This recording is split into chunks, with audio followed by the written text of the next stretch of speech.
リアルグレード RX93 ニューガンダムを購入したので作っていきたいと思います。サザビーを先に制作していたのでニューガンダムも欲しくなりました。蓋を開けてランナーを見てみます。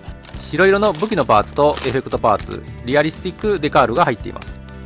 縦のパーツもあります。腰や肩などの白色のパーツとファンネルなどの黄色のパーツが入っています。足などのダークグレーのフレームのランナーと多色成形のランナー、ダークブルーのランナーが入っています。ファンネルのダークブルーのランナーとホワイトのランナーが入っています。4袋で13のランナーとデカールが入っていました。一番下に取扱説明書が入っています。20ページからなるカラーの冊子みたいな感じになっています。すべて組み上がった状態まで飛ばします。墨入れを行い、リアリスティックデカールを貼って艶消しのトップコートを吹いた状態です。組み立てていきます。まずは胸部に頭部を取り付けます。次はショルダーアーマーを先に取り付けて腕を取り付けます。奥までしっかりと差し込んでおきます。反対側の腕も同じように取り付けます。これで上半身が完成です。次は下半身を組み立てます。まずは腰の部分に足を取り付けます。穴にしっかりと差し込んでおきます。反対の足も同じように差し込んでおきます。これで下半身部分は完成です。先ほど作った下半身に上半身を差し込みます。バックパックなどを取り付けると動かしづらくなるので先に可動域を見てみます。まずは頭部の可動域です。前後にこれくらい動き、1回転回すこともできます。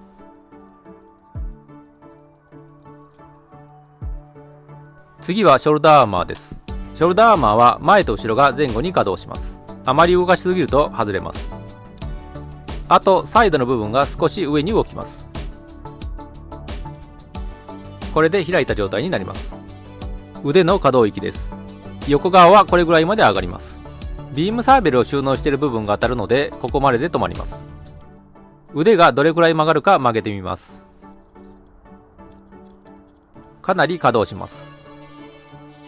肩の付け根の部分を引き出します。これによって前後と上下の可動域が変わります。引き出してから腕を上に上げるとここまで動きます。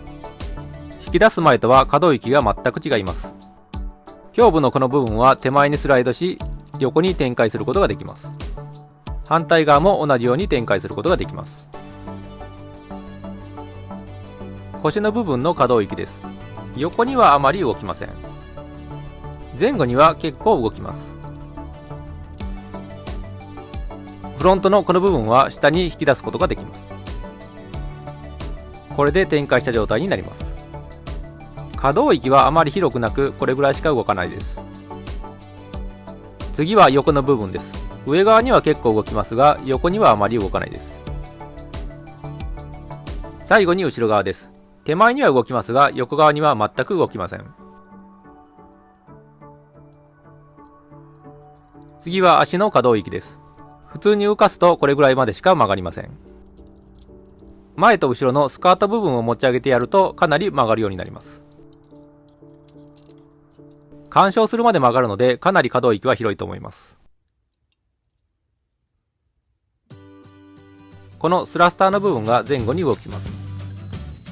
足首を後ろ側に倒した場合には連動してパーツが動きます。かかとの部分は動かないですがつま先はこのように動きます。足首は外側に動かすと干渉して止まりますが内側はかなり動きます。この部分を手前にスライドさすことができます。外側と内側と反対側の足で4箇所動きます。引き出しすぎると抜けます。足の可動範囲を広げる方法です。まずはこの部分を下に動かします。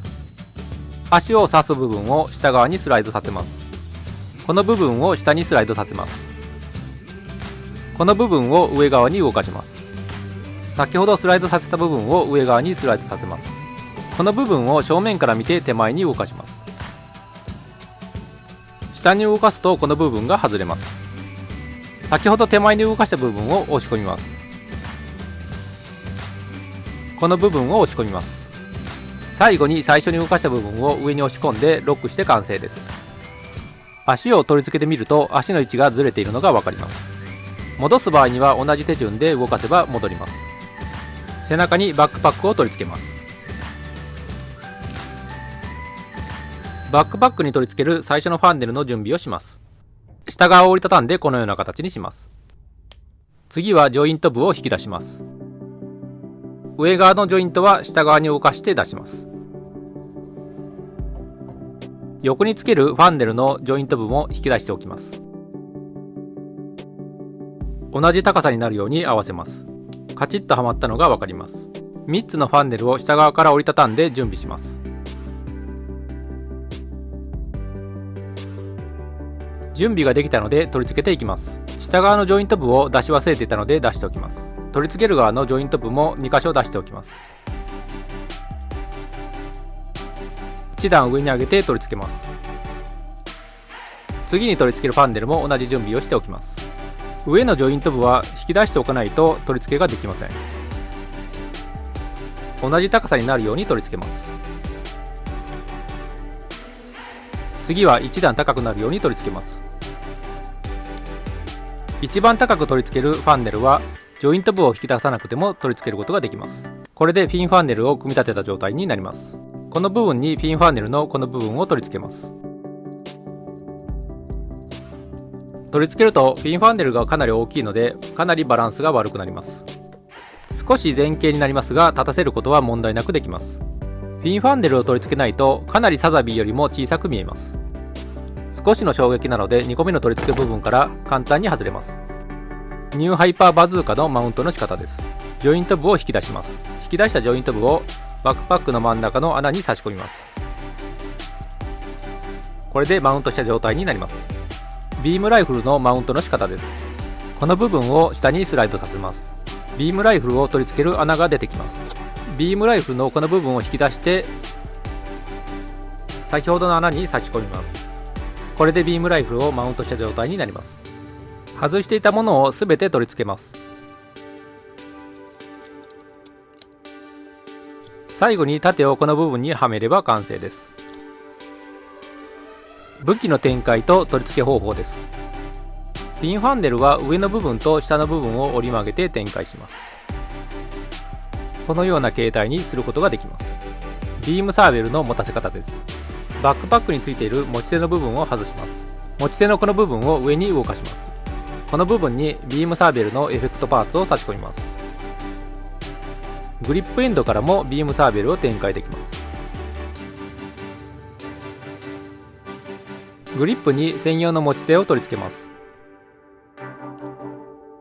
腕に取り付けると持たせることができます。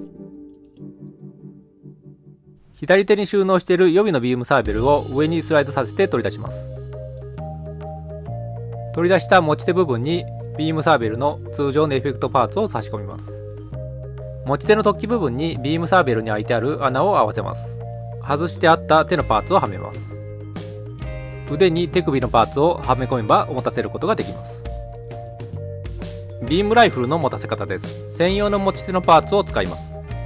持ち手の部分に開いている穴をハンドパーツの突起部分に差し込みます。外したハンドパーツをはめて腕に持たせます。外していたハンドパーツをはめて腕に差し込みます。ニューハイパーバズーカの持たせ方です。持ち手部分を動かします。方針部分を引き出します。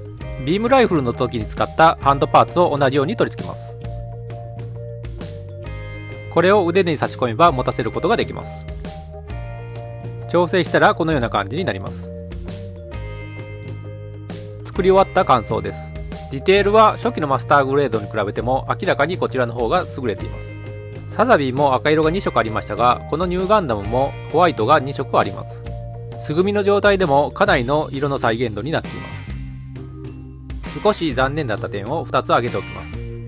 盾が取り付け部分から結構簡単に外れます。あとはピンファンネルが2つ目の取り付け部分からまとめて外れます。全体的なキットの出来は非常にいいのではないかと思います。おまけでコックピットの開閉ギミックです。手前に引き出すと開けることができます。押し込むと閉じることができます。もう一つの開閉ギミックは赤い部分を上にスライドさせます。これで開けた状態になります。閉じる場合には下側にスライドさせれば閉じることができます。